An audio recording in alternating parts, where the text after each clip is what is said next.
Few Goldilock Bears podcast with Vincent Cloud, John Nemitz, Matt Hagen, and we talk about loves and hates and indifferences, and we bring one each or one of each something, and then there's a mystery.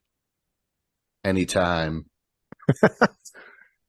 I might come now. I'll just come out and say it. I love singing in the car.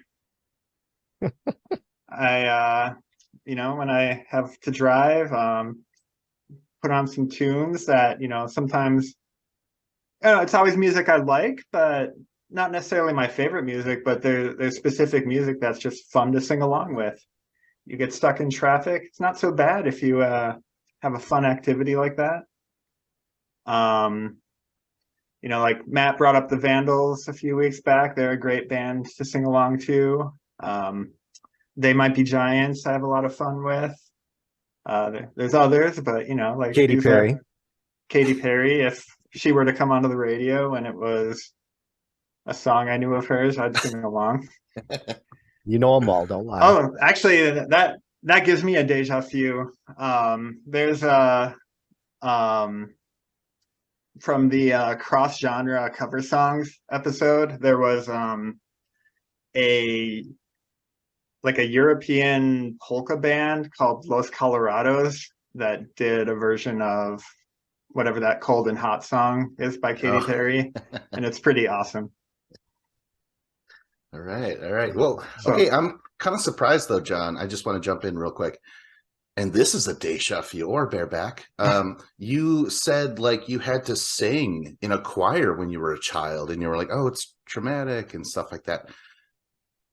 But you're fine now. I mean, is it because you don't want to sing in front of people, or you were subject matter? Honestly, I didn't mind the singing in front of people part. It was just the all the time wasted doing rehearsals and that kind of stuff.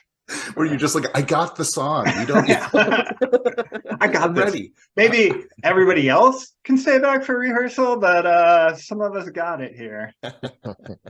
So how long? So you were in choir like up until 5th grade, or how long?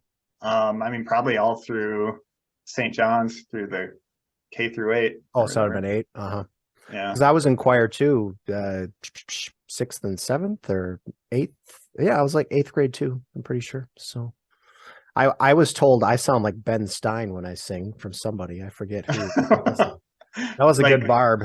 Monotone? Kind of like monotone, apparently. Yeah. I think we're all going to end up singing and trying to harmonize at the end of this. We'll see. Gosh, I hope so. It didn't help that the lyrics were Bueller. I did. Well, that sucks. That's too bad, because you know what? I sang in high school, like 3 years, or was it 2? I don't remember. Maybe 2. I didn't know that. Wow. Okay. Yeah, man. Well, hey, you got to go where the ladies are, man. But why not now, Matt? Did your voice change, like, or were you always just like?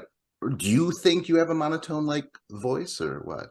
I'm sure I do. I don't think I've ever heard a recording of myself singing, but Can you sing that song about having dry red eyes? I understand this reference, but I don't remember the song. I don't think there actually is a song. Let's see. Dry red eyes. Yeah, I know what you mean. That's a deep dig. That's from way back. John, what happened to Ben Stein? Whatever happened to that guy? I hope he didn't die or something. Sorry if you're still alive, and I assumed you died, Ben Stein. I think somebody won all his money and he just had to go to the poorhouse. It's like, I gotta go back and write for Richard Nixon again. I forgot that was a thing. I believe he wrote "I Am Not a Crook." So, John, when you did sing, do you remember what you were? Were you like a tenor? Were you a soprano? Although I don't think you were. I had a high child voice.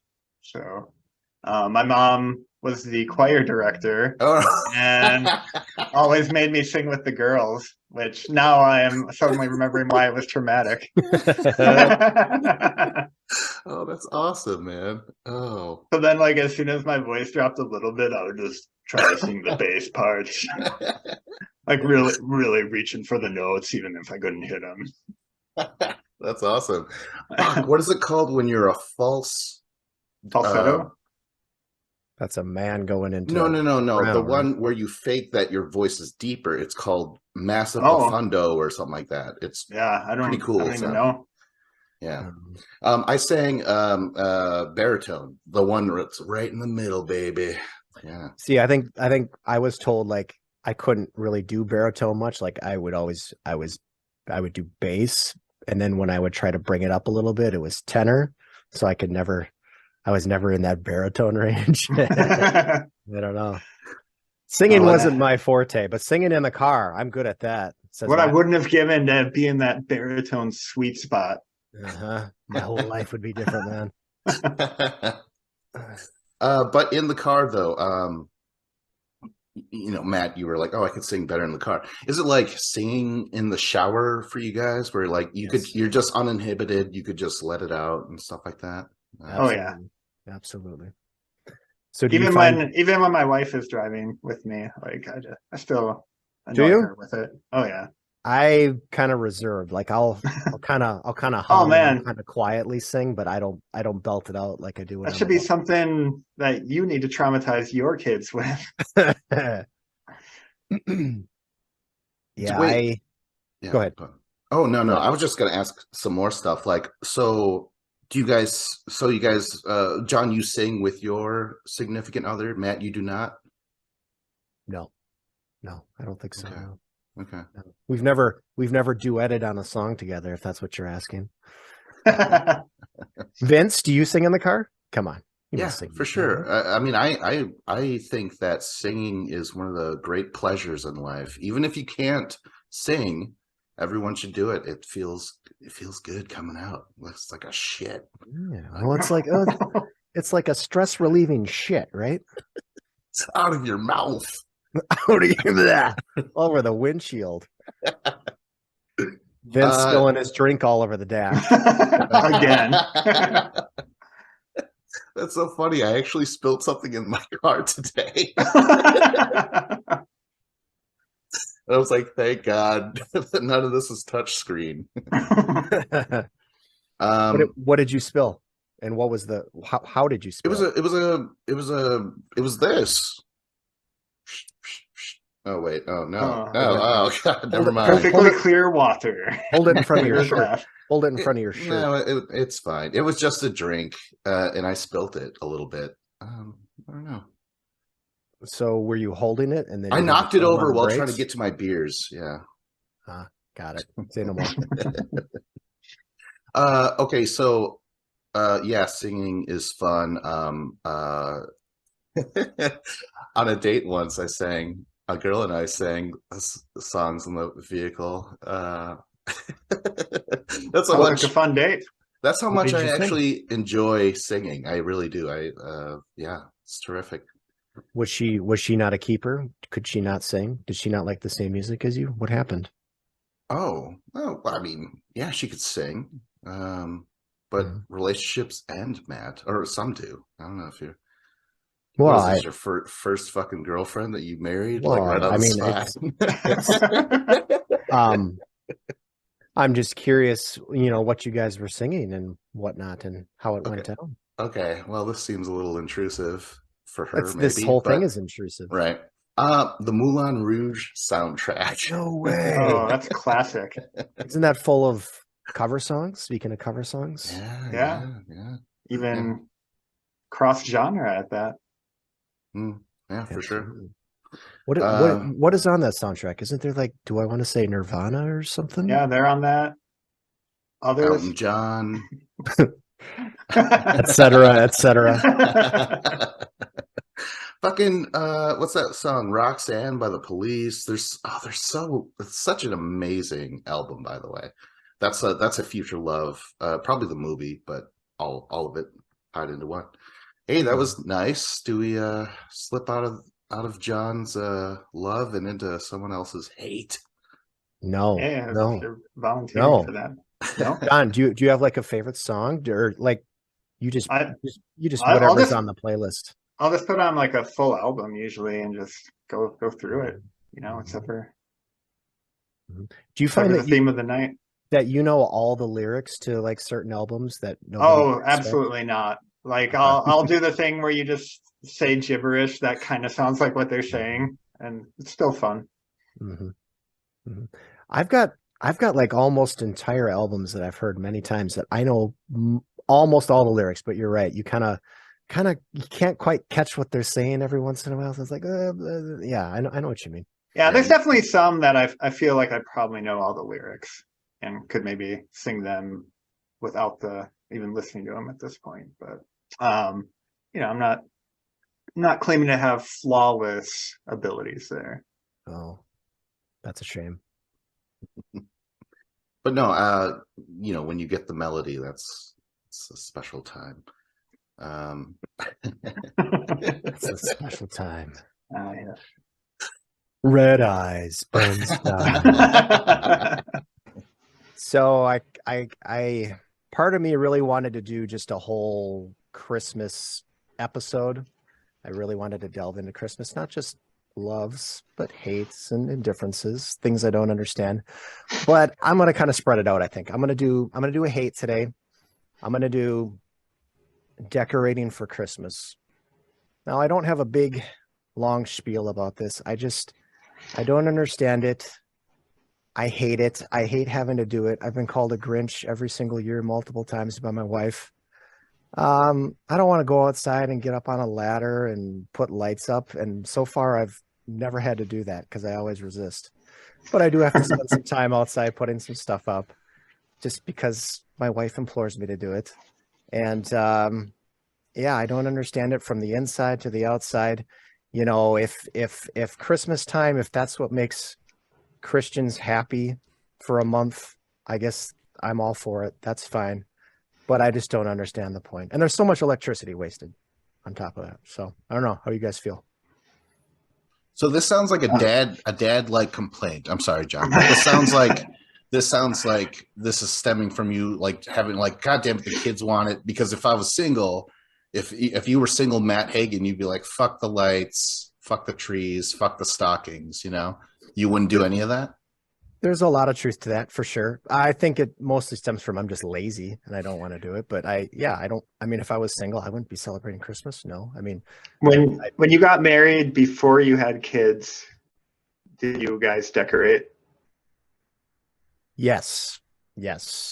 Okay. Not as extensively as we do now, of course, but yes, some decorations were put up. I think you're delving into my past. Any more questions? Does your father's religion play into it? No, my father's religion does not. Oh, you brought that up. Do they celebrate Christmas? No, my father is a Jehovah's Witness. No, they do not celebrate Christmas. It does not play a part. I no part at all.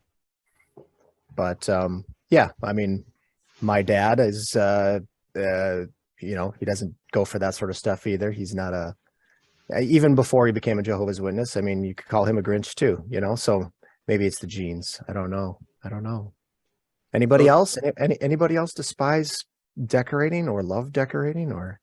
Well, For me, it's an indifferent because like we just don't do it. So At all? Nothing? no, we have a single string of LED lights, which we have not bothered to plug in the last 2 or 3 years. but it still hangs there. You just never plug it in. Oh yeah, obviously it's hung immaculately. That's great. I have been single now for a while now, and I don't give a fuck. Like I don't celebrate anything anymore. I am just waiting for it all to end. You know what I'm saying? But no, you know what? When you brought up decorations, I wanted to bring this one thing up, and I'm curious if anyone else does this. When I was a kid, after the tree is put up and there's lights and shit, I would lie under it like I was fixing the oil or something like that and look up. That's just all. for no reason. You were just staring at all the lights, or what? From underneath. Yeah. I don't know. Under the tree, you said? Yeah. Oh, like ours were too full of presents. Oh boy. Dang. No, you got me. never had that experience. No. Well, I mean, so you were just staring, or were you trying to follow the cord to see where all the lights were, or what? You're just killing time. Yeah, choose any of those reasons. I don't know. I always felt it was a weird thing to do, but I'm like, I wonder if other kids did that. Yeah, that's all. That's all I had to add. I'm sure I have plenty of stuff like that. Not that specifically. I would have to think. Kind of caught me off guard, but there's plenty of dumb stuff to kill time that I did as a kid. Yeah. When it comes to decorations, though, is what I'm getting at. No, I never stared at decorations. Okay. But also, though, Jehovah's Witness, Matt's never too late. Because you just said that he eventually, like, you were there when he converted. You were like, God damn it, I've headed up to here with Christianity. Oh, boy. Well, no, that's not how it went down exactly. That's good. Oh, I don't want to talk about this. This is bad. No. Just in case my dad doesn't know what okay, let's talk. No, so it wasn't really like that. I mean, my dad just, found religion. Like, we weren't religious growing up at all. And my dad just found religion, and it kind of, drove a wedge between him and my mom. And that's what ultimately caused them to get divorced when I was in middle school. So, it kind of made me look at religion sideways. Again, I wasn't religious growing up, so I really looked at religion sideways after that. But no, I don't think it has anything to do with disliking or liking Christmas or anything like that. John, you grew up religious, didn't you? Or yes, very much so. Well, are you still now? I mean, no, not at all anymore. And I don't know, for me it probably does have something to do with it, because like I don't like, for growing up, it was very much stressed in my household that, the reason for Christmas and everything is to celebrate Jesus and all that. So then after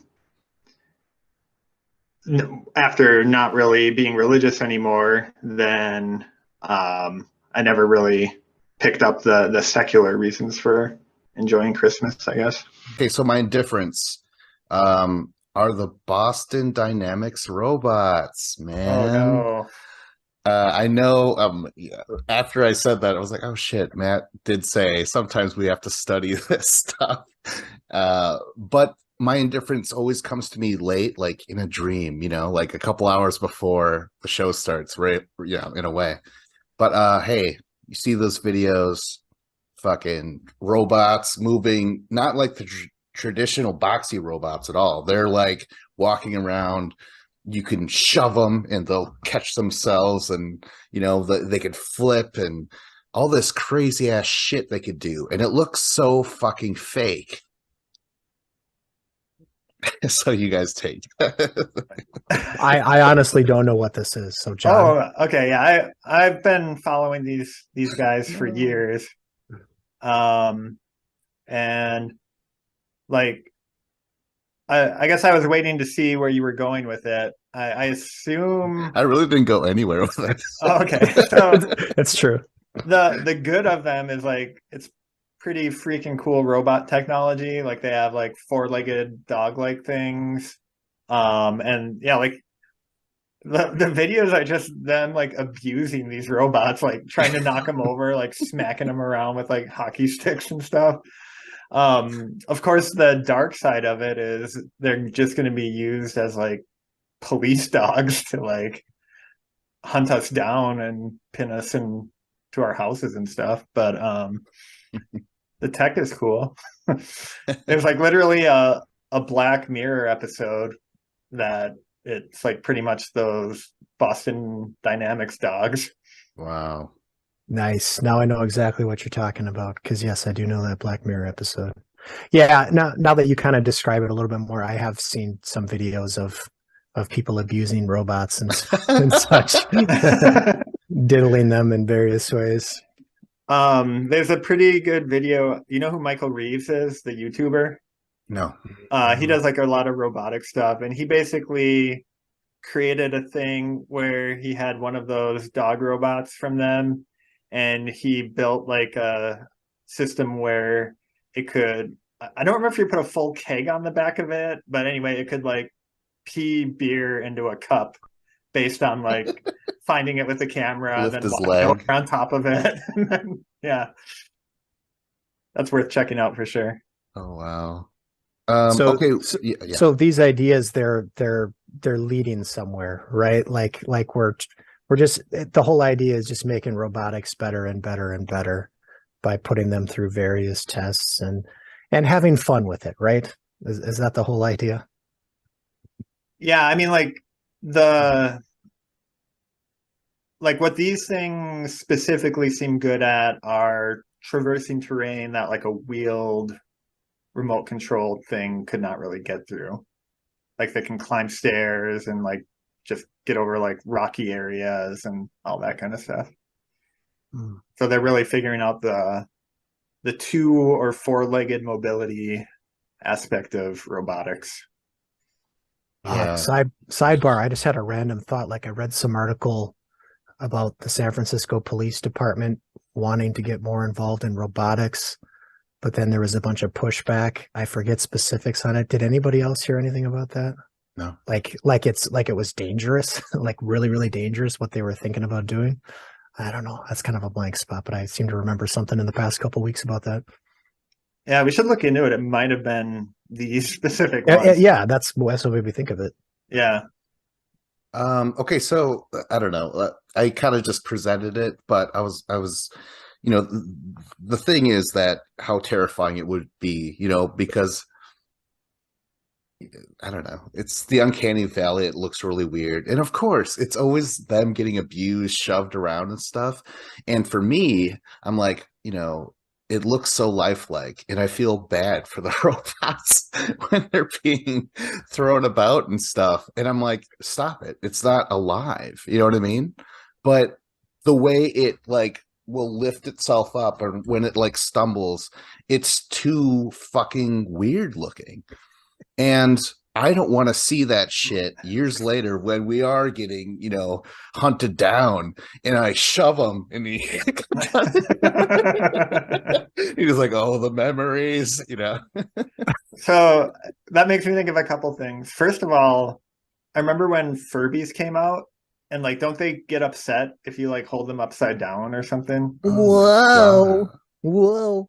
Yeah. So like they did studies, and they found like, like children actually feel like emotional discomfort when told to like, basically hold a Furby upside down and like just not like, give in and flip it over again.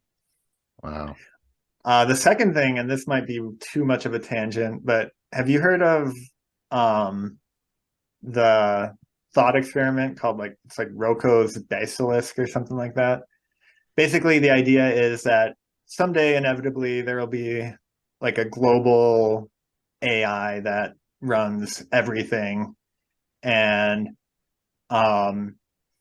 it's going to punish anyone who tried to stand in its way and reward anyone who like helped bring about its existence. So, and like, then the idea being it can look back at all records and everything and see where people stood on AI, and yeah. It's like, look up the podcast if you holy shit. So, if you want to get anything on the record about how you're pro global, well, that's exactly what an AI dominate would do, AI. right? I mean, it would have to link you to your profile in some way, but that's probably not that difficult. But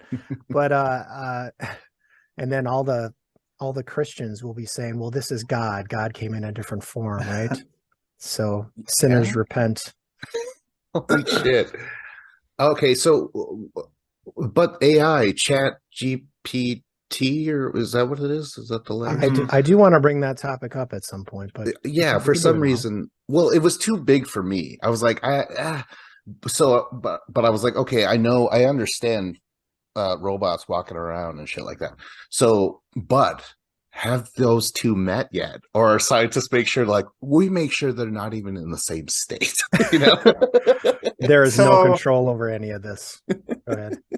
So, like, what we call like the leading edge AI right now is really like a discipline called machine learning, which is basically you just teach like this model with like just a ton of input data, like thousands and thousands and thousands of like pictures, or millions of lines of text, or whatever you're trying to train it on. And basically it's like just at random you flip a bunch of different knobs and levers and stuff, and you just see what combination of settings ends up giving the best predictions or like the best output. And then that's your model. So then the idea is that when it gets new data, it's going to treat it the same as the old data, but like kind of be able to give output that's relevant to that data. How do you know what the best output is, though? How do you know? You don't. You just, it's trial and error. So you just like basically, try a million different things and you keep one that did the best. Yeah, but somebody's got to. What determines which one's the best? Oh, so basically, like your input data that you train it with, the value. So like this is an orange, this is a hot dog, whatever. So there's humans that are saying there's humans determining right and wrong in this scenario. In the beginning, yeah. And then as you go along, you can feed in like the things it got right and the things that it got wrong into further training sessions to tune it. But in the end, like nobody knows, including like the program itself, how it arrived at the decision that it arrived at for any specific case.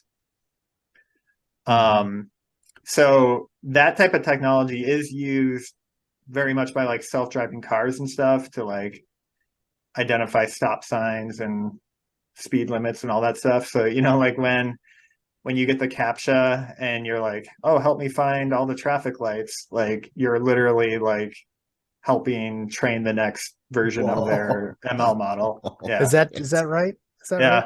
Okay. I don't know if this is an indifference to me anymore. We can have a much bigger Chat GPT discussion but that was really good. I've never heard it described in those ways, or how you even start along this line of thinking. So that was good explanation. Jesus Christ. Yeah, and then of course, if Vince, if you want to share on the social medias these cool logos that the crayon came up with for us. I mean, yeah. So that's kind of like not quite chat bot, I'll call them AI, but like another little thing, because I'm seeing so much more of that now. AI art. Yeah. Yep. Or like music, like, here's all of Beethoven's work. Hey, why don't you come up with a new original work of Beethoven, basically. What? Yeah. Wow. I haven't heard that. I don't know.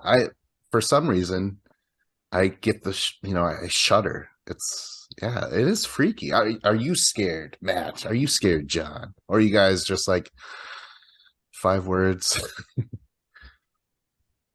So I guess it all depends on the application when they start using it for like like the legal system, like who to come and arrest, what kind of sentences to give out, like all that kind of stuff. Right.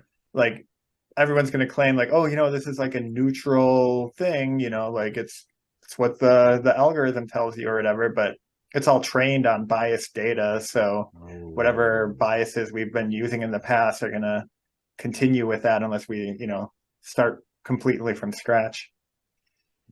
Wow. Oh, and yeah, and that's happening. Someone's going to let them represent them in court, an AI, for like a traffic violation or something like that. But still, like that is Yeah. freaky as shit. What about you, Matt? Do you give a damn? Or... I give a damn. It's just everything is in its infancy. Although stuff like this has been worked on for decades and decades, but it's all still in its infancy. It's a little bit scary, and there's never, well, Pandora's box was referenced a couple times last episode. I mean, we've opened up Pandora's box. There's no going back, and there's money to be made, man. Money to be made, and it's always faster and more intelligent, and capitalism. Somebody's gonna have to beat somebody else out, so things could spiral. But we're living in interesting times. My hate, because I think we did Indifferent and a Love already. Mine is the concept of a physical book.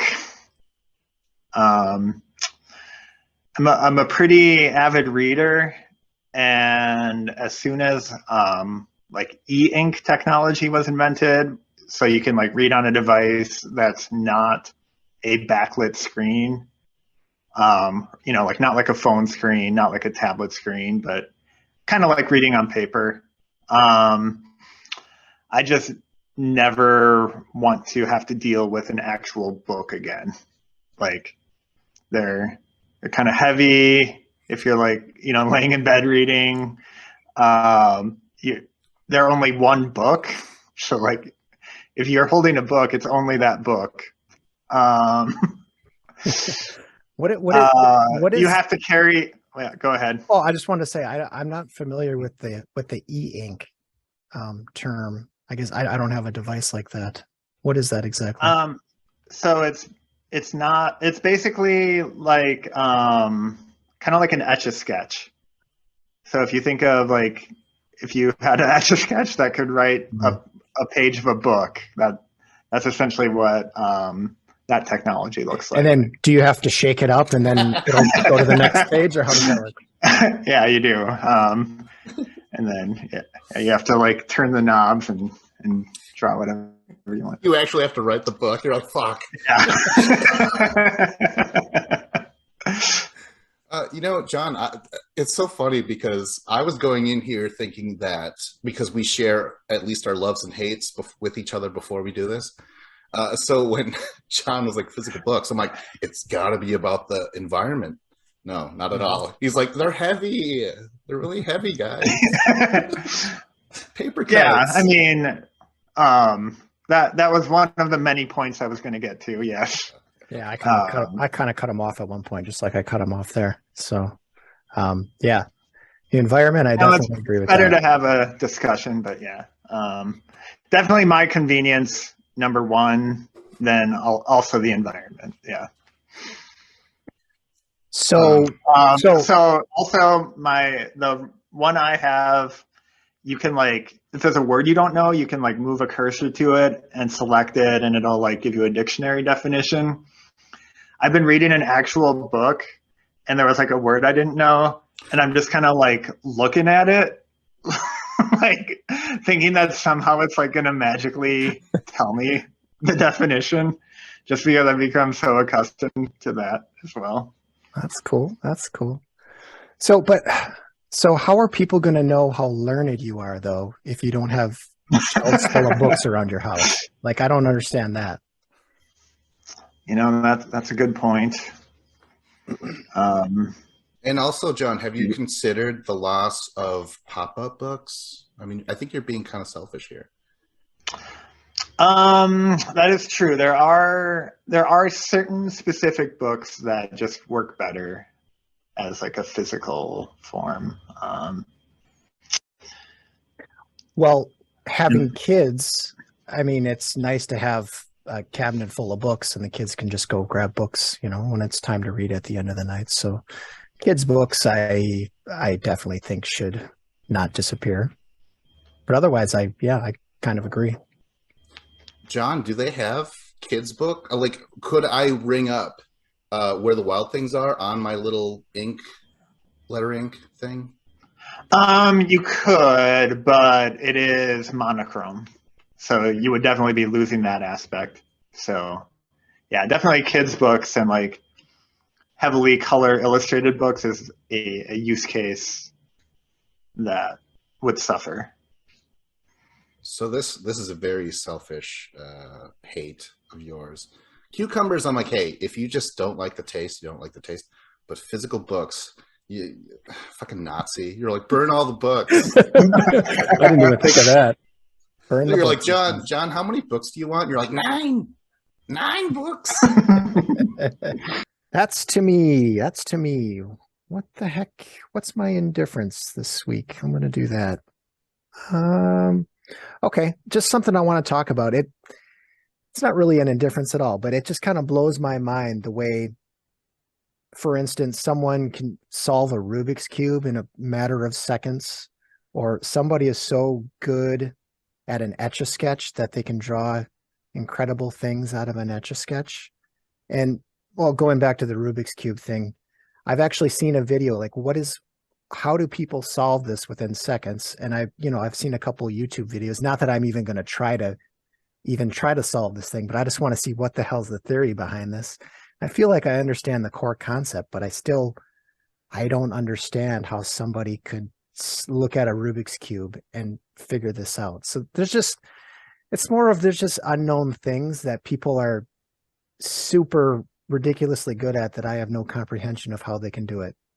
Go ahead. Any comments? I just like the fact that this is a clear reaction to the very heavy subject matter of the previous episode. No, I wasn't thinking about that at all, actually. But what about that Rubik's Cube? Actually, I thought that's been not debunked, but like basically there's a formula to it. Like as soon as yeah, for sure. Like I used to be able to solve a Rubik's Cube in, minutes.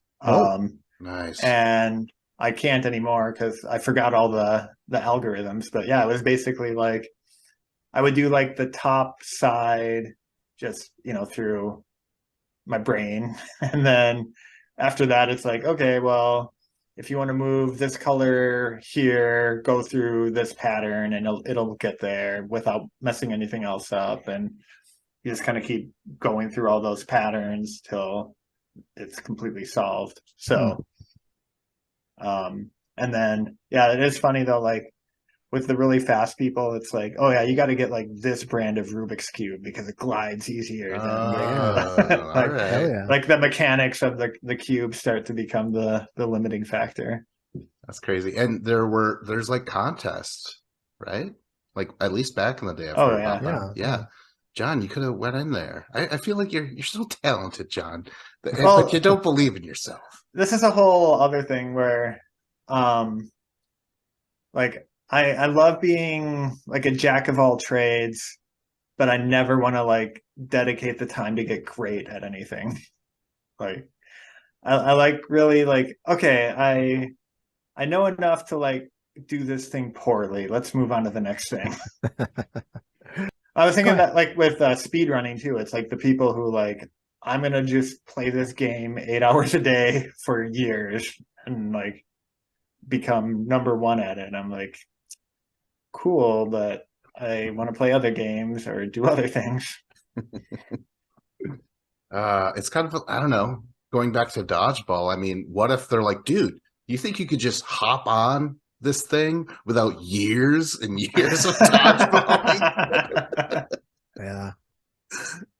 Is that part of like, you always hear addictive personality? Is that an addictive personality? Just finding something that you're good at and just repeating it until you're great at it, like a world-class person and it could be anything.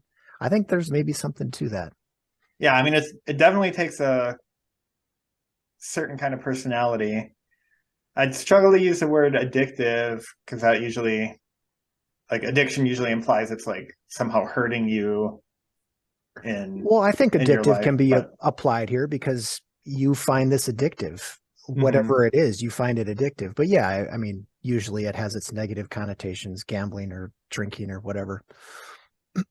But I've never thought of it in those terms. So Yeah. Didn't the AI say like, it is what it is implies that there's a lack of ambition to change anything? Yeah. And to truly apply yourself. Well, not that become... there's a lack of ambition, but you perceive that there's no reason to even discuss or attempt to change anything because there's no change in it. It's impossible. Oh man. Which is that right or wrong? I don't know. For the listener, we asked ChatGPT about the phrase "it is what it is" earlier, and it had some opinions. Yeah, it actually wrote dialogue for us between Matt and I and John. John's. I see both sides. I see both sides. That's great. That's all you had to say. I see both sides. Okay, well, let's get back to the whole let's get back thing. to Rubik's Cube. You started that. I don't know why you did that. So you were like, I'm not even indifferent. I just, what else though besides the Rubik's Cube? Did you? I said Etch-a-Sketch came to mind, like how somebody can coordinate both their hands to actually be good at drawing with an Etch-a-Sketch. That is an actual thing. I've seen it. I don't know what else off the top of my head, but just certain things just kind of boggles my mind as to how you would get so good at it and why would you get so good at it. And I think it does come to that certain personality, but I've never had any interest in in trying to get super good at something as trivial as the Etch-a-Sketch, So do you find like becoming super good at drawing on the Etch-a-Sketch more trivial than becoming like the best 400-meter runner in the world? That's a good question. I don't know. I'd have to put some more thought into that, but I think it's more accepted in society to be fast and be good at the 400-meter. Mm-hmm. There is more accepted competitions for such a thing and such, but I don't know. That's a good question. I don't have an answer for you. I would love that. But you're right. It does kind of fit in the same category. You're right, though. I would love it if they're like, that's Usain Bolt. Like, who? The Rubik's Cube champion.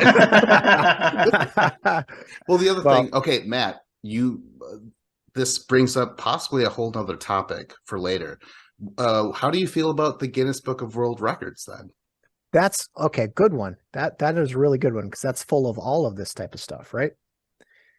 I think it's a cool novelty, and to get yourself into the Guinness Book of World Records, I think that would be an incredible accomplishment. But I've never had a desire to read that book, or is it even a book? I don't know. Do they put one out every year? And like some of them are like, they're not necessarily even skills or accomplishments. It's like you're willing to put up with something for the longest, like the guy with the longest fingernails and like that kind of stuff. Like smashing 500 walnuts with your forehead in under a minute or something like that. You're like, what? Or just something stupid like somebody made the largest pepperoni pizza in the world. Well, I'm going to make the largest pineapple pizza in the world. I'm going to get into the book, It's just dumb stuff. It wouldn't sell. Guinness are like, people don't like pineapple. It's very controversial. Yeah. Actually, going back to your question, John, because I did want to put a little more thought into that. I think doing the 400-meter, I think I would do that first because you get exercise. There's some sort of benefit to doing the 400-meter as opposed to the Rubik's Cube or whatever else you want to put in there. So if I was forced to do one or the other, it would be the 400-meter. Wow. Okay. I'll take the cube. I'd do the sketch. I'd make some art for my sweetie. For your sweetie? All right. Yeah. And then she would shake it and it's gone. Oh. I wonder if there's some way you can lock an Etch-a-Sketch. Like these people that are really good, there's some sort of locking mechanism so that you can't shake it and it disappears. Oh, I bet. Like just like disassemble the knobs or something. Oh yeah, but no, it's shaking it. Yeah, you're right. I don't know. That's like when you glue your puzzle together after completing it. I was thinking the exact same thing. Yes. Isn't there like like a Buddhist art form, like where they do like the sand mandalas or whatever they're called, where you basically like put different colors, pieces of sand in like a pattern, and like the whole point is you just immediately like mix it up at the end. Yeah. Holy shit. That's crazy. What is the point of that? So wait, that's the opposite then. I wonder how those Buddhists feel about the glued together jigsaw puzzle. I bet they're not fans. They're like, get that shit out of my fucking face. I know we're It's usually attachment, peaceful. right? Yeah, that's true. Holy shit. Go. Oh my god, my love, guys. Okay, so it's just a great way to just squeeze in a little UFC at you guys, because that's like my thing. If I could have a whole podcast about it, I would. But I want to talk about what just happened maybe a couple of weeks ago, where the champion, Israel Adesanya, the last style bender, was defeated by Alex Pereira, also known as Hands of Stone. And what's interesting about it is that the champion has been champion for a number of years now, and he's just dominant, but he's also boring. He basically came up with a lot of feints and just being very elusive in the cage, and so he wouldn't be knocking anyone out. He's just kind of point fighting him. He's winning it on the scorecards. So every time this happens, everyone's like, oh, fucking, what about that Alex Pereira guy? The guy who defeated him twice back in kickboxing. One on the scorecards, and the second time by knocking him out. So, like, even when Adesanya became champion years ago, the first thing he said is like, now everyone's going to be talking about Alex and like, oh, he was the last guy to defeat me, right? But that would just build and build until recently.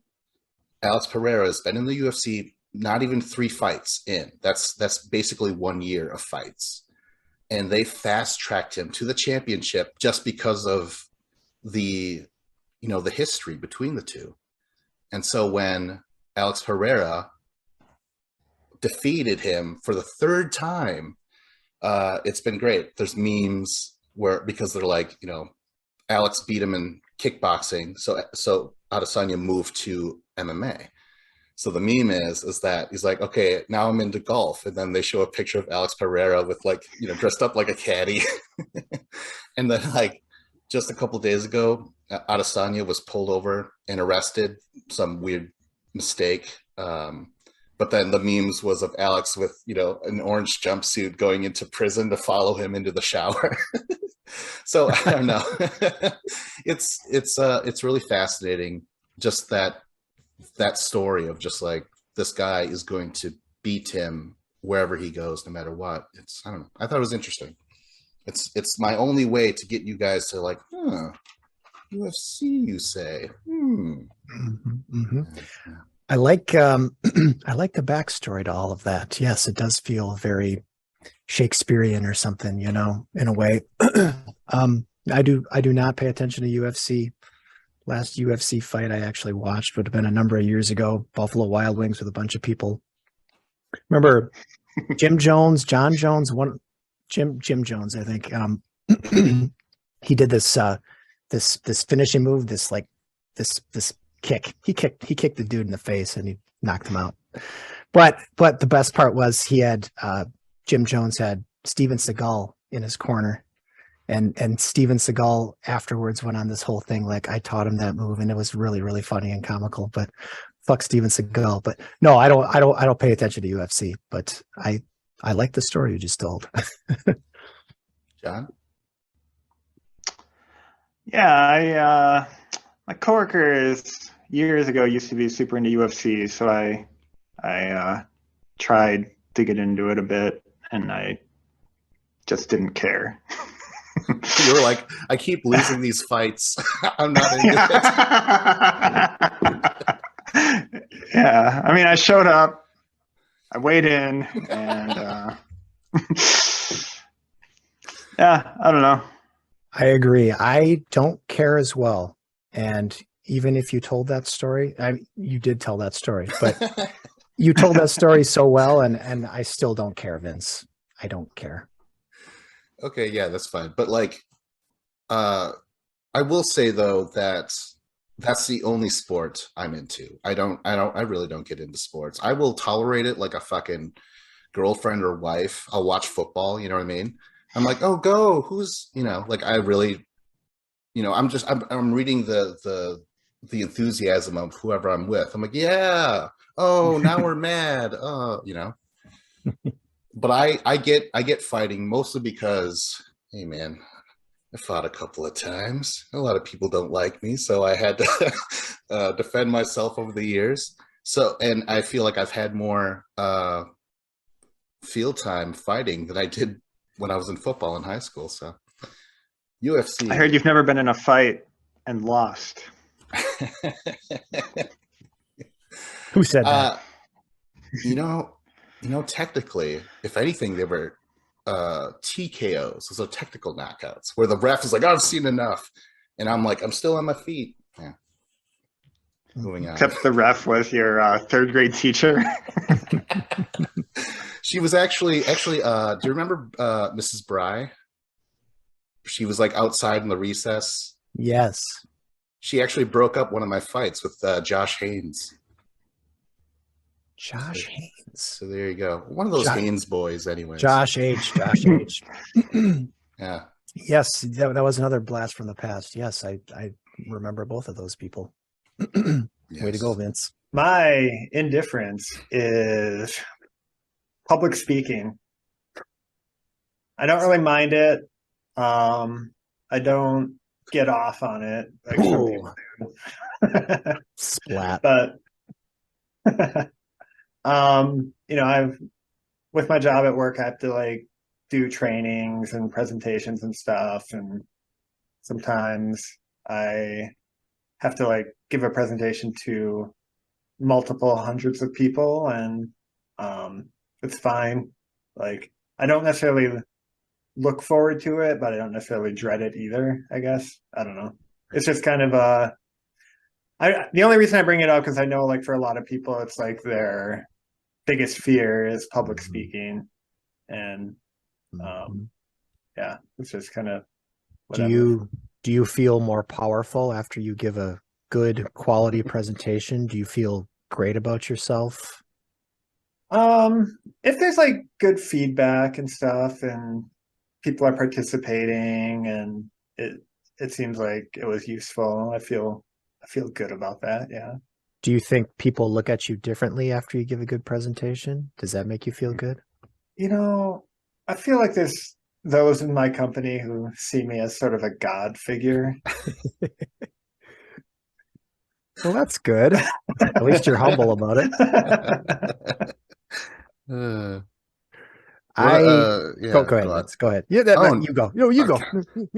I insist. All right, I'll go. So I'm pretty indifferent to public speaking. This was worth it. I was gonna go another direction. What?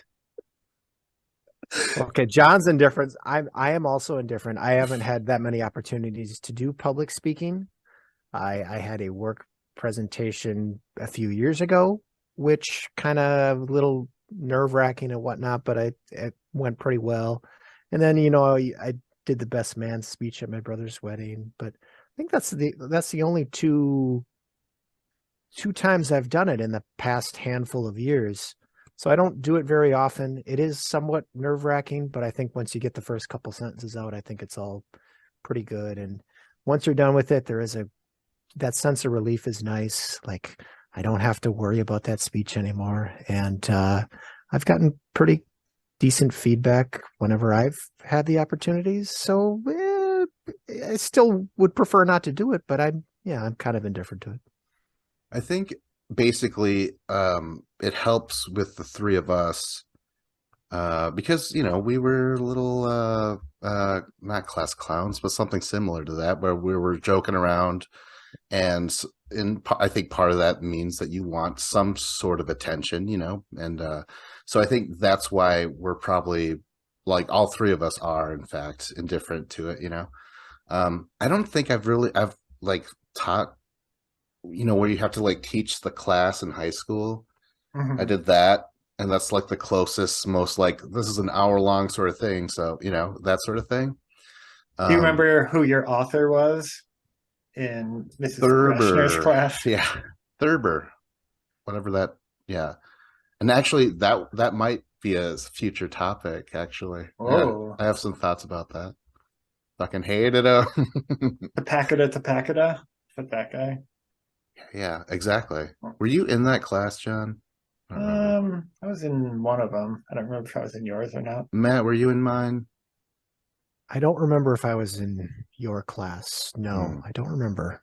But I mean, okay, so we were, funny in classes and shit. So I feel like that's a little bit ego there. And we Speak for made yourself. skits. We made skits, and we did things where we had to perform before, like singing. So that's a little bit that kind of edges you towards public speaking. Oh, it's So I edging think, me right now. yes. Yeah. So I think that's why we're kind of okay with it. It's not something we're gonna run towards, but yeah. Yeah, you're probably right. I remember, so you just brought up what grade was it that we had to teach the class? I think it was 10th grade, sophomore year. That sounds right. But I remember in my class, I was the first one that had to do it. I drew the short straw, I guess. So I had like 2 weeks to prepare this presentation or whatever it happened to be. But I was the first one, and I was really nervous about that because I was kind of the guinea pig. Kind of whatever you end up doing, other people will maybe kind of follow your lead essentially. So I remember that's the most I ever studied in high school ever was trying to do this presentation because I had to talk for an hour or present for an hour in front of the class, and I knew nothing about the author. I forget the author I even did. But yeah, you brought back terrible memories, Vince. John, did you do that as well in Miss Gershner's or whatever her name was? Yeah. Greshner? James Michener was my author. I had a Chinese author, but I can't remember his name. Neat. Do you guys remember that? I don't know who introduced it. Maybe it was Matt, but someone went first and they had candy with them.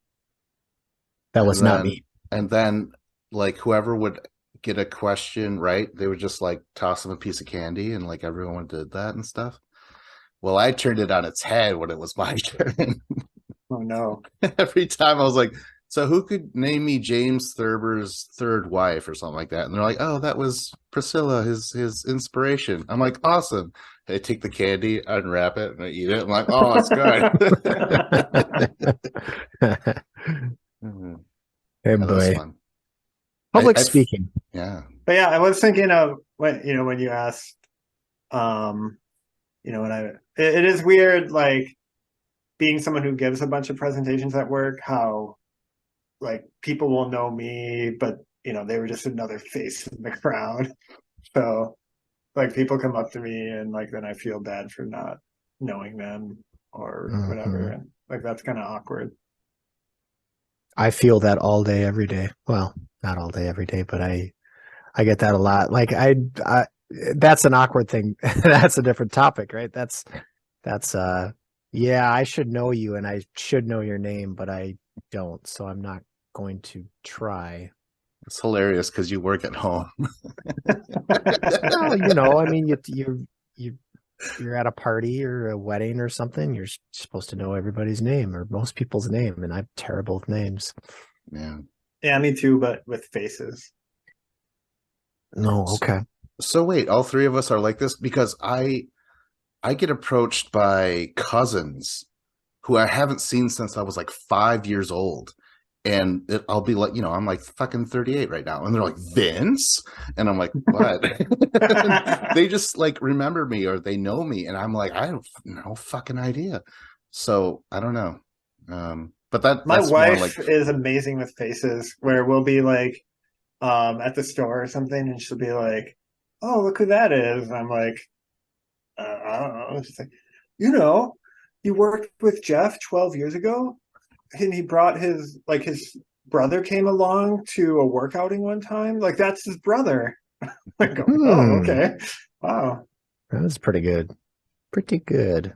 Well, actually, I do remember faces. I think the family thing is just because I don't. They all live in like Green Bay or something like that. They all live somewhere else. But if I run into them, I mean, I won't know them, but they will just remember me instantly. It's crazy. But outside of that, though, I am a face man. I,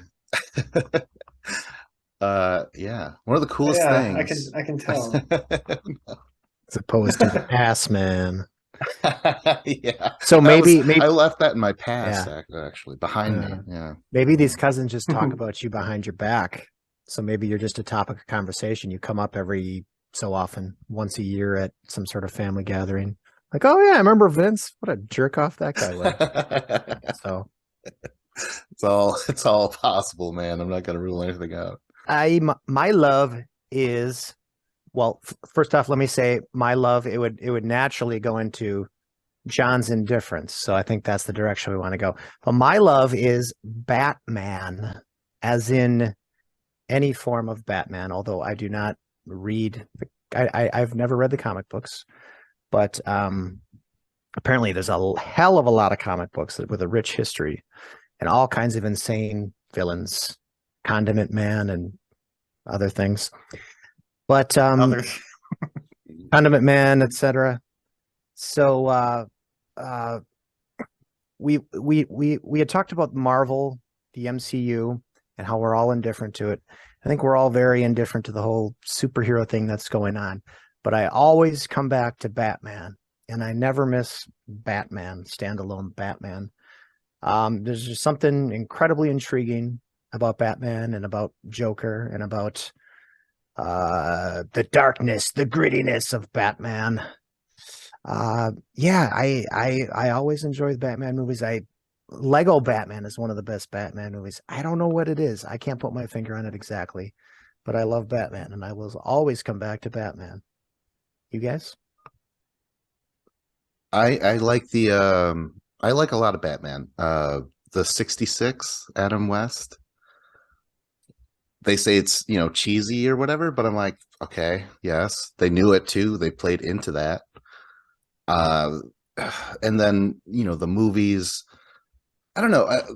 I like Batman so much that as soon as they kept on churning out Batman movies, I'm like, okay, that's enough. Like let me still live and digest the last one. So I didn't watch Ben Affleck. I didn't watch Robert Pattinson because I'm like, I'm still taking in Christian Bale up the ass. Yeah. Wow. For real, you were really trying to process Christian Bale still at that point? Is that what you're saying? It's the same with Spider-Man. Like I was like, no, Tobey Maguire's Spider-Man. And then comes Garfield, and I'm like, I watched him, I liked it, but I was like, yeah, what about Tobey? And then what's his name came out, and I'm like, I think it's kind of like I have a favorite food, but I barely eat it because I want to cherish it every time. If that makes any sense. What is that food? Or is that just tell you? Oh, you're gonna force feed it to him. Like they're force feeding us Batman. I'll say I did not see the Ben Affleck Batman. I think, but that was he didn't have his own standalone movie though. That was DC Batman v Superman. Yeah, whatever. Yeah, I never saw that one. So I've definitely enjoyed the Batman movies I've seen, but I never sought them out. In fact, like I never even watched the Tim Burton Batmans until like a year ago when I was going through his entire filmography. And I definitely enjoyed them. I thought they were both really good. But I don't know if I definitely like Batman movies and stuff. I don't know if I go so far as to say I love them, but they, like the Nolan ones were really good and the Burton ones were really good. And I guess I haven't seen any of the other ones. Yeah, there's just, I'm trying to figure out what exactly it is. He's a billionaire. Billionaires are bad. Boo. His family dies. He has mental psychosis. He has like some breakdowns sometimes. He imagines bats. He has I think it's pretty much canon that he has like social anxiety type of stuff. And whether that's related to his parents dying or not, it feels like and I think maybe part of it too is he is sort of a standalone. You know, you enter Robin occasionally, and maybe he joins the Justice League or whatever. But no, I think the standalone Batman, he's like this vigilante, and he really is a standalone Batman. It's just this one man fighting crime, and he even has the police going against him, unless Commissioner Gordon is there to break shit up. But I don't know. There's something about that vigilante justice. And I think I can identify with this dude. And he is self-made. He's got his gadgets, but he does not have superpowers. There's no superpowers here. Yeah, I was going to ask you about that. Do you think that works to his advantage for you being a fan, that there are no superpowers and it's just like I think so. Technology, and then just like fighting prowess?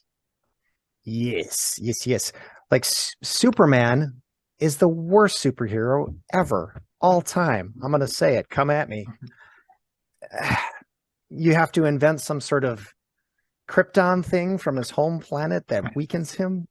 I mean, come on. I mean, Superman is boring and he sucks and I hate him. There's no conflict.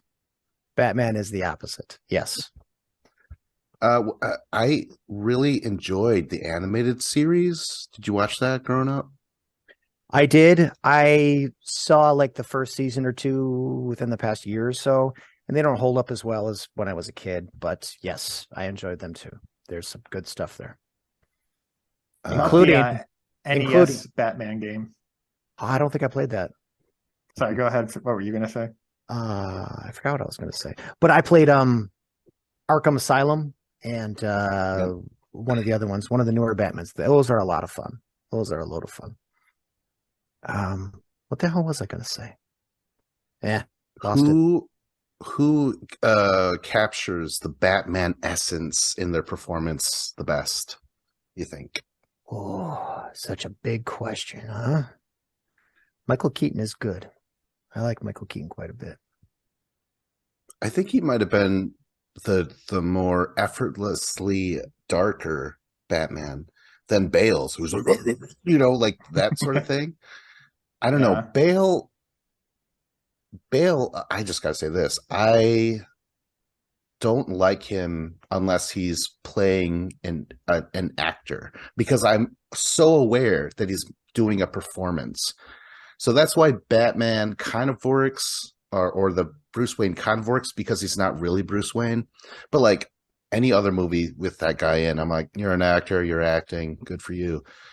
Unless it's like American Psycho, where he's pretending to be a human, like that. That was the role he was meant to play, right? Mm. Other than that, I'm like, Christian Bale, dude, come on, man. Well, I think I'm a much bigger fan of Christian Bale than you are, apparently. I don't think I've ever seen a bad performance out of Christian Bale. But I think what you were saying boils down to, you feel like he's acting. Is that what you're saying? You feel like he's being too showy? Yes. Okay. Oh my gosh, this kind of ties into the Mystic River, Sean Penn sort of thing, where I'm like, he's doing these things that are good, but there's nothing original. He doesn't have a voice in them. You could cry. People can cry, but you have to put yourself into something. And I feel like Christian Bale doesn't do that. He's kind of like, I don't know. I can't describe it. Maybe that's a future thing, Mm-hmm, mm-hmm. Yeah. Mm. All right. Geez. But I think Batman, Michael Keaton did a great job, or at least was very interested in bringing like the mental health aspects into the character. Maybe more so than, I haven't seen all the performances, but Pattinson goes full emo. Okay. But yeah, I think Pattinson, He's troubled. He's troubled. You can tell he's troubled. He's got that brooding emo thing going on. But yeah, I don't know. I think Pattinson's maybe the weakest one. Besides, again, I haven't seen Affleck, so I don't know. I don't know for sure. But I would agree with that in general. Yeah. Ah, man. What else? What else? There's another Batman. Huh? I even love Joker, the standalone Joker, Joaquin Phoenix. That got some hate out there, but I even love that. And it, when it comes right down to it, it didn't even need to be tied into the Batman universe for it to be a great movie, in my opinion. Mm. Oh, so you're saying like not just the character, but like the whole everything that comes with it, the rogue gallery of villains and shit like that. It might just be a total coincidence that I love Joker and it's just part of the Batman universe. I don't know for sure, but yeah, something about Joker. Just every scene was doing something unique, and the cinematography and the sound and the score and the whole damn thing just worked. And Joaquin Phoenix was great. So I think it was more a coincidence that, I wasn't at a certain point, I'm not even thinking about Batman anymore. It's not like, oh, was that supposed to be Bruce Wayne? It's kind of like after the fact that I'm kind of picking up on certain things about the Batman universe. So I think it's more coincidence. You know what I hate? Fucking strip Probably clubs. Me, right? Strip clubs. Go on. Okay, so and I can state it as simply as this. I don't pay to see that shit, all right? I deserve it. I get it through dates and stuff. And of course, guys are like, yeah, well, aren't you paying that way? You got to pay for the meal, And I'm like, yeah.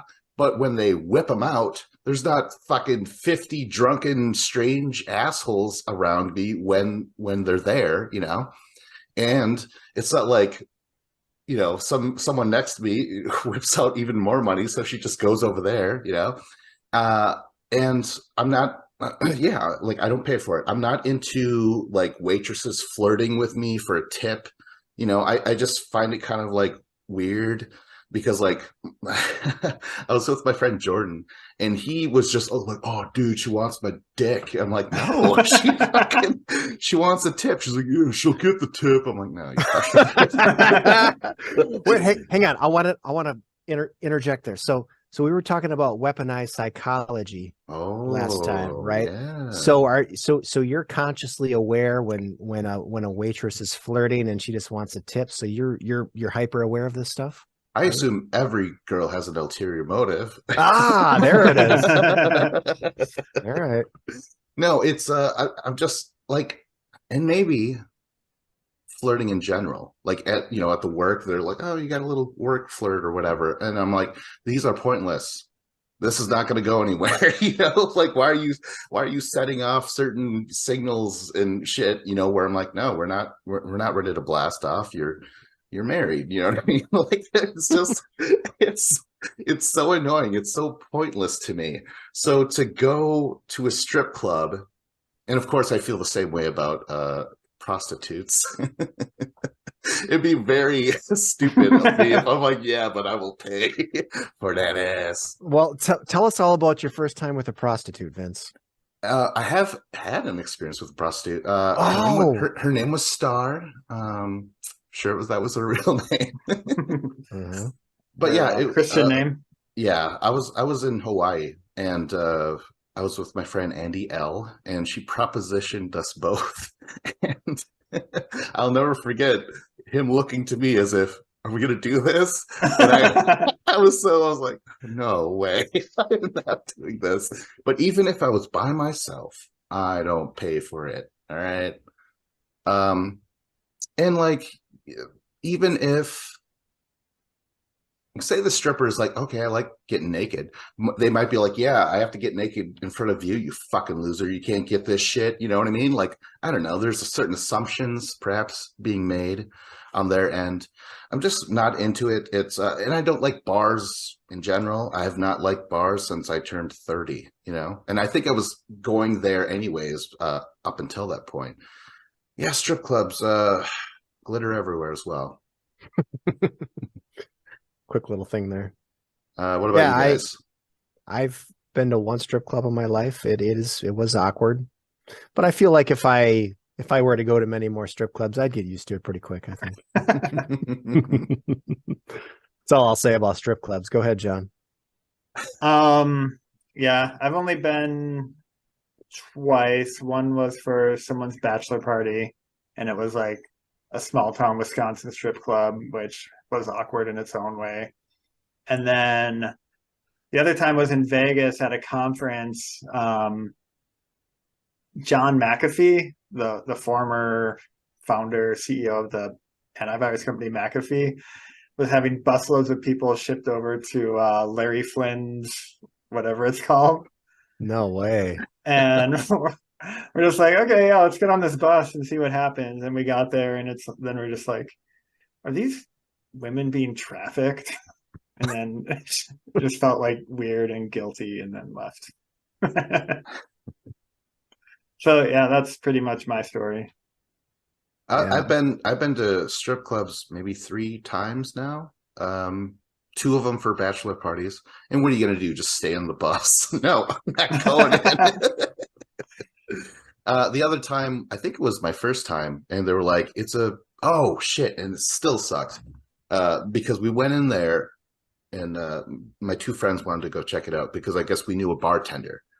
And they're like, oh, we could get hooked up with drinks. And I go in there, it's alcohol free. There's no Oh wow. I was like, this is a fucking joke.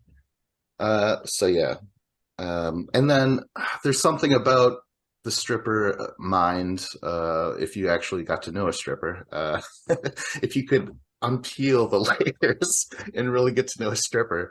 One was troubled. She was cool, but she definitely had an edge to her. One I know eventually became a stripper, and she was kind of on the, yeah, you're like, oh shit. There's always something damaged about these girls. Is that what you're saying? No, I'm just saying they're trying to get through college. And, yeah.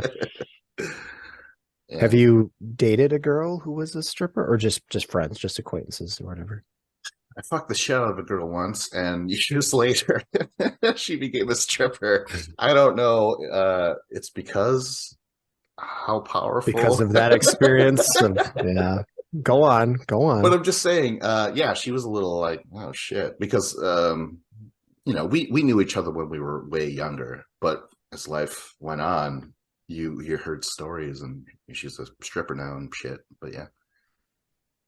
Oh, I forgot there was a third time. I was at it was like an after work happy hour or something, like at a normal bar, or like somebody was quitting and there was a going away thing or something.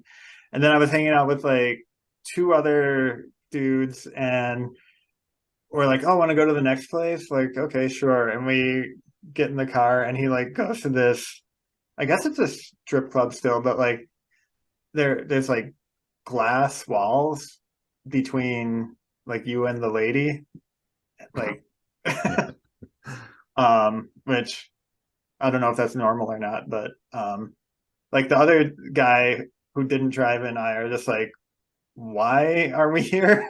Like I had no idea that was coming. And yeah, so it was like a normal stripper stage, but there was glass up, is what you're saying? I'm trying to remember. I think it might have been like smaller stages and kind of like a Benihana, but instead of, come on, Benihana, instead let's of the teriyaki grill or whatever, it's a glass enclosure. That's classy. That's how you class it up, right? Put them under glass. I don't know if that, yeah, I don't know what's considered classy or less classy. Vince, have you ever had a lap dance though? See, you would change your mind if you ever had a lap dance. Oh, again, yes, but I never paid for it, and it wasn't from a professional stripper. So there you go. Oh, let's just leave that mystery dangling out there. And no touching. Remember. No touchy. No touchy. No touchy.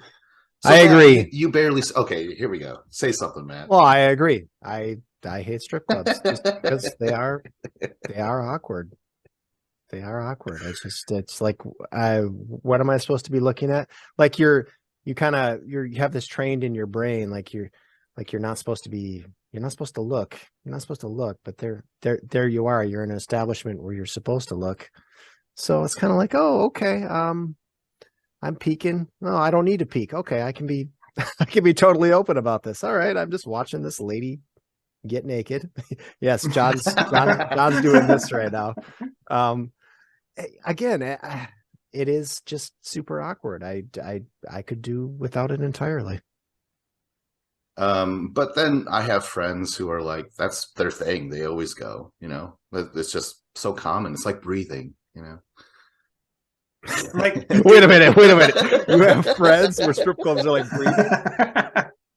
did they say what they get out of it? Why they enjoy it? Like titties, bro. I don't know. Like I'm sure I'm coming off as like the least dude ever because I was like, oh, I don't like to, or no, I'm indifferent to dancing. And then girls are like, well, if you don't want to dance, you don't want to fuck. Cause like, isn't that the thing? Like if you could dance, you can fuck. And some girls are like, hey, I'll go to a strip club as well. I'm down with it. I'm like, okay, that's just not me. It's weird. I don't know. I feel like, yeah, well, like I guess now that I think about it, the guy who drove us there was either his wife met us there or was with us in the car when we went there. I completely forgot about that. Nice. I thought you were going to say, oh yeah, now that I think about it, there was a fourth time, and then we would keep going, and then, oh yeah, I forgot about that fifth time. Turns out I go every night. Turns out he owns a fucking strip club. Come to John's. The eighth time was just because that place has a really good buffet. Is that an actual thing? Strip club buffets? I think so because I've heard it referenced in other media, in other like sitcoms. Have you actually seen a buffet? Like the one I was at didn't have a buffet that I saw. I was too busy looking at the titties, bro. Yeah, right. I have this one thing that did happen at a strip club that was mind-boggling. So I get in there, and there's a woman walking past with her tits out. And I spot her, I look at them, and she covers up.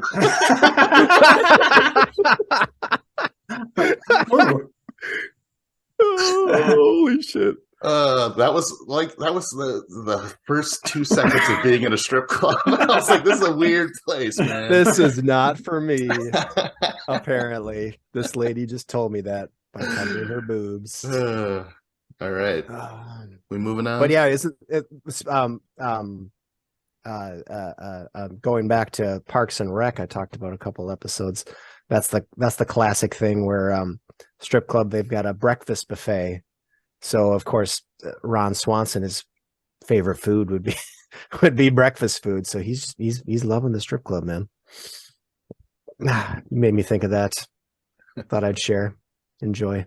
Like significant other relationships, like relationships with the opposite sex or same sex, whatever, where it can be physical and stuff. I'm pretty indifferent to the idea of being with somebody. I'm very okay just being by myself. I used to be obsessed with love, the idea of love, had girlfriends, and I was like, oh yeah, I'm totally into it and would do anything for it. But nowadays I'm kind of just like, So I just kind of wanted to hear your guys's ideas about it since you're married. Then you can just shut the hell up. We don't need to.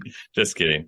No, but I thought it would be interesting to kind of hear your views on it, because as a person who doesn't feel the need or want, like if it happens, cool, whatever. But I guess I just haven't felt it in the way that you may have. Whoa! Give us all the good details about your wives and how you don't like them, whatever. Big topic, man. Let's see where to begin. I've always been a guy who I've always had girlfriends, like a steady girlfriend, and I always kind of wanted that relationship, to touch on one of your points there. As far as getting married and when, boy, I feel like I'm talking to my child. Like, okay, this is my child here. Do we want the birds and the bees now, Scott? Papa Matt, please tell me. As far as was there a point in your life Scott, when you were actually looking for marriage material? Was that what you were always looking for? Like, I want a girlfriend and I'm evaluating her as marriage material? Oh, 100%. Up until probably about 27, my late 20s, I was really into the idea. And then I don't know if it was just because things hadn't worked out with the people that I was so infatuated with, that I kind of just, people I would meet from then on would be like, okay, I guess we're going to date now. And then we're going to see each other and see where it goes. And then I would get bored and be like, this is fun, but it isn't. Get bored. Would you say that was like the biggest problem? Things just got boring eventually? Not at all. My first relationships, I adore them 100%. I speak highly on them, even though one ended with the stalker and I had to get the police involved and the court system involved. I was still very much in love with the idea of like, that was my goal. Like, she didn't work out, but maybe this next one will. But at this point in time, I don't know. It could just fall down to I haven't met the right person. But at this point, it's just kind of indifference to me because I don't care if it does happen. But if it does, cool. Well, I think there's a compatibility involved for sure. I don't believe in the like 1 in a billion stuff. I don't think that's real at all. Well, unless you're a complete asshole and you need the opposite or the same as you or something. But if you're like a normal person, like 1 in a billion thing, I don't think is really a real thing. But you have to be compatible. And I think once you've lived with somebody for a period of time, a year or something, I think you definitely get an idea of compatibility. And if you can live with a person's faults and stuff like that. John, you've been quiet. Go ahead. Yeah. So I'm definitely someone who's happier being in a romantic relationship than being single. And been married now for just over 16 years, and like just part of the adventure is like, I'm very different than I was 16 years ago, so is my wife, and just kind of growing and changing with each other and seeing what happens next and everything. And then just, I don't know, just like having someone that, like, not that you take for granted, but that you don't have to be worried that they're not going to be there. Like there's always just that person who's there for you and stuff. I believe love is a young man's game, man. Actually, you know what? When it comes to relationships, I was very young. Well, not, God, how old was I?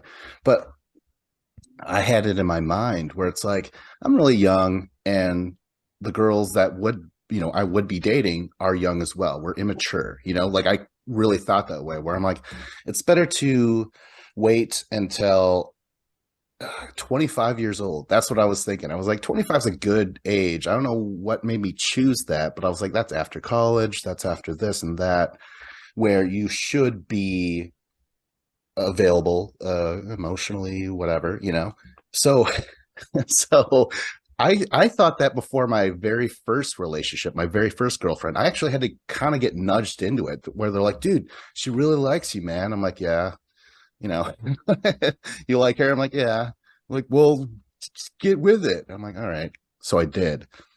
But she was immature, believe it or not. In fact, I still hear stories of her, and yeah, I really dodged a bullet there.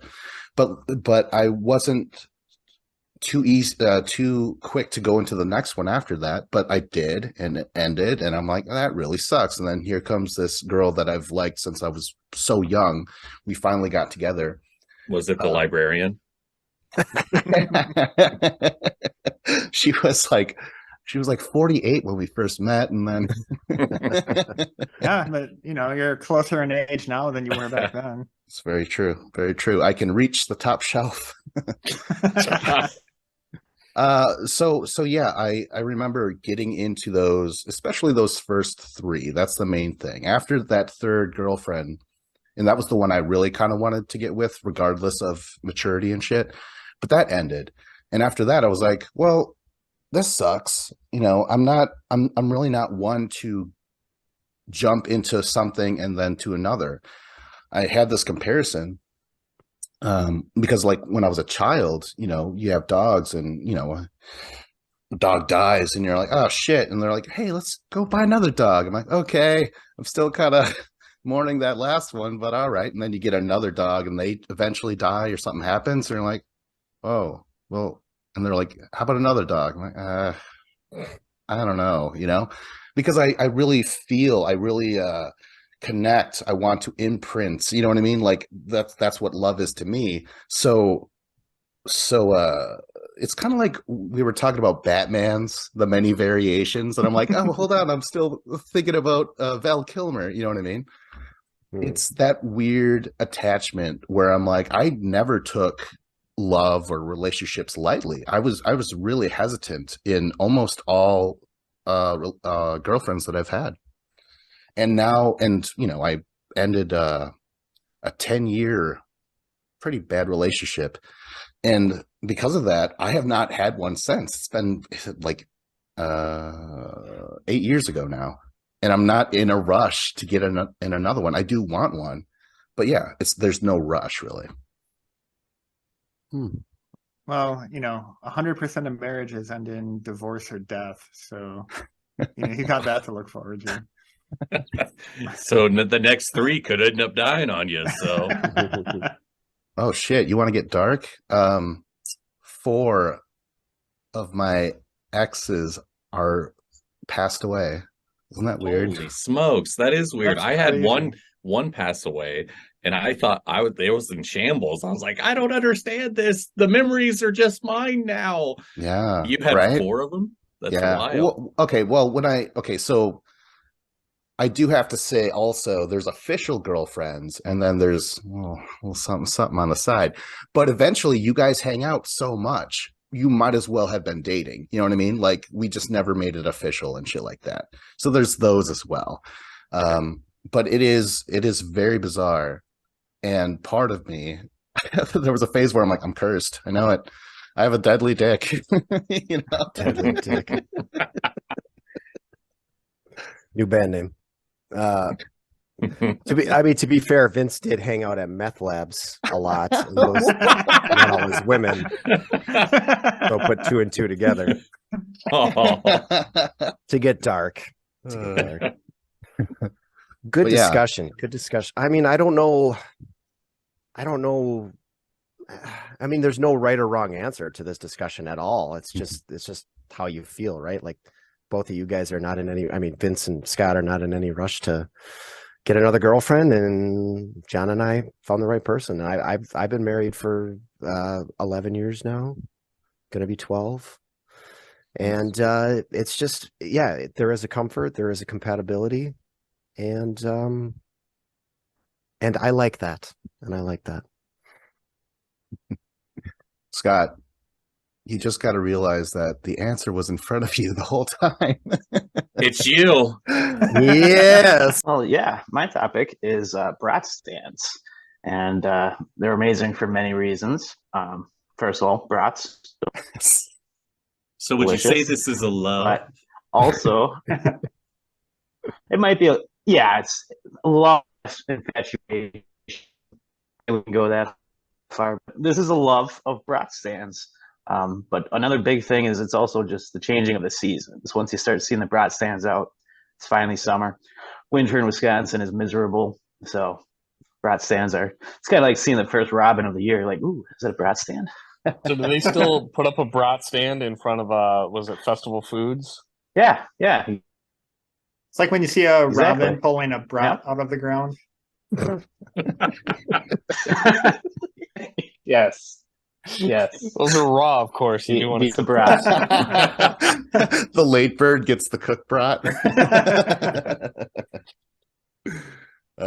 Go on though with relish, James. Oh. Yeah, peel back the layers of this onion. Well, I was curious, Dave, do they have like food stands in front of stores like in Oklahoma? Is this just a Wisconsin thing? They Just 'cause don't we have- want brats. They definitely do not have Brat stands.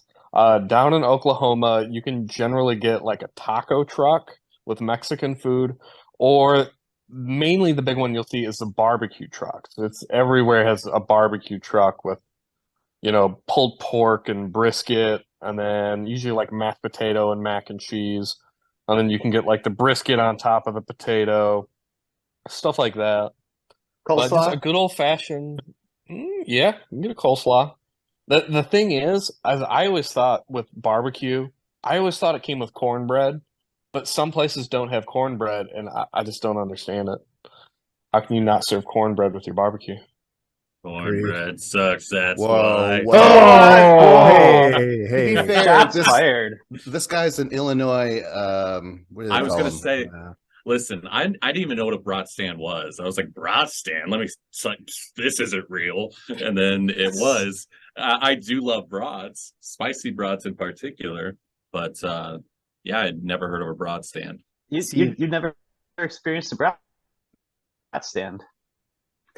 Never once, James. You haven't lived. Now I hear this. They're so See, good. I agree with Scott. See, I'm not a huge brat fan. I mean, brats are good, but I'll go for an Italian sausage, a chorizo before I'll go for Oh no, Go on. that's blasphemy. What are you talking about?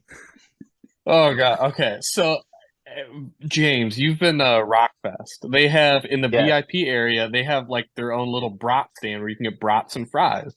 And if you're VIP tickets holders, you get a brat for free or however many you can eat. So every year they have it, and every day, 3 days in a row, I went to the brat stand and they were out every single day. They're like, sorry, we're out of brats, but we do have Italian sausage. They're so And I'm much like- more flavorful. Come on. I'm like, oh, okay, I'll give it a try. No, it was terrible. It Also, was maybe they should terrible. stop that stupid fucking deal if they're running out of brats all the time. I know. It's bullshit. I think it's the worst brat stand there is the one at Rockfest. Because it's successful in selling its brats. Well, no, because they probably only have like 100 of them or something, They need to pump up those numbers. If you're going to have a brat stand, you got to have enough quantity. All right, here's a controversial question. Do you About grill the brats. brats and then put them in the beer? Or do you like par cook them in the beer and then finish them on the grill? Oh, okay. So my wife,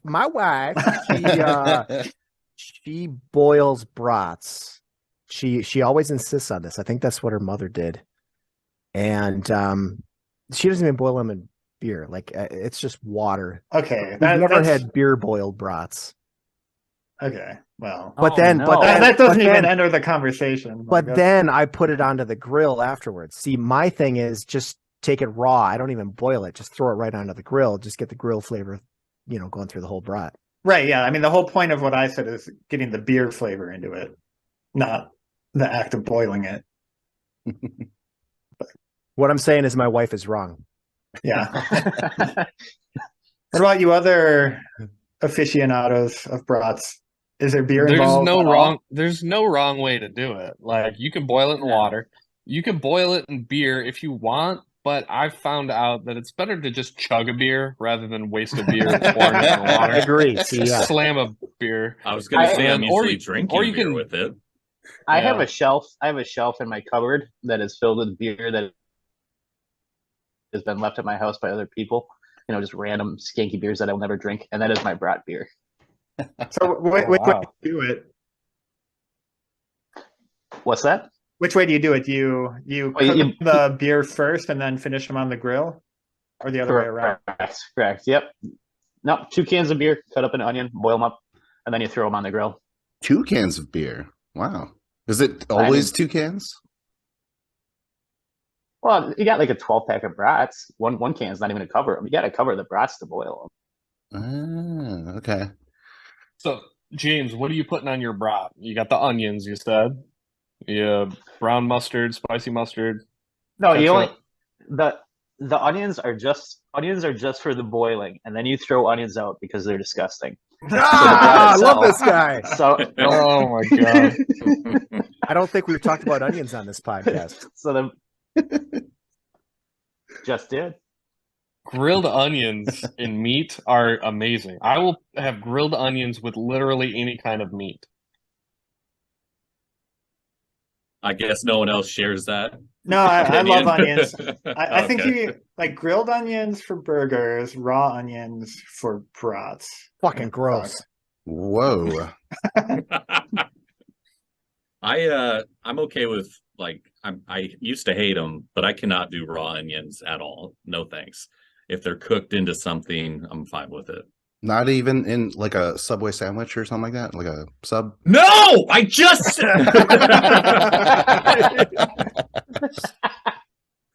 I'm the same way. I have to have grilled onions. Raw onions, no thanks. I don't want to. I'll eat it, but I don't like it. I don't like any part of it unless it's cooked.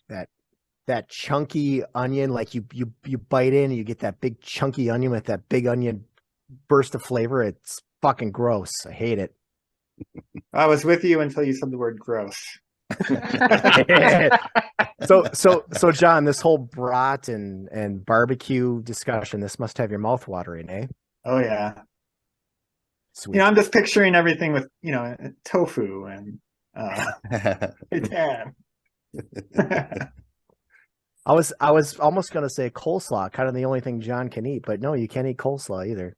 Sorry. Well, it depends on what kind of mayo they use, but I would bet a brat stand. oh yeah, no, I wouldn't wouldn't trust it. I like a good brat, but just that one brat, and I'm kind of done. I think I've mentioned this before, how I get fuller quicker. So that's weird because back when I was fucking skinny, I could just mow them down. Now that I'm fat as fuck, it's only like maybe one brat, maybe a half of a next brat. So the whole brat stand thing, yeah, it's kind of fun, I guess. You could say like, oh, Redbox is fun because you get a DVD out of it, but it's just like one brat. Like that comparison. Yeah, there. So you somebody mentioned festival. So yeah, we have a brat stand outside a festival pretty much every day. And I guess I gotta say I've never stopped at a brat stand before, although I enjoy the smell. But I do enjoy brats. Do you Gotta just support lurk the cause. around? Just Yeah, I'll hang out there like all fucking day. Like at festival, what I've done when I lived in Eau Claire is I've done my grocery shopping, bought $120 worth of groceries, put it all in my truck, and then I just walk up to the brat stand and I'm like, well, why would I go home and cook this food if they're just cooking food right here? Yeah. And then I get 2 brats and a can of Coke. Perfect Saturday. And like that's the thing about something like festival or pretty much any grocery store these days, bigger ones, is that they've got like delis, full service delis, and they've got all these various things you can just get ready made and ready to go. So why the hell would I need to cook? I'll go to the grocery store and get ready made stuff. And why go home to your wife? I mean, she's just gonna fuck up the brat. She fucks up a lot of stuff. Oh man.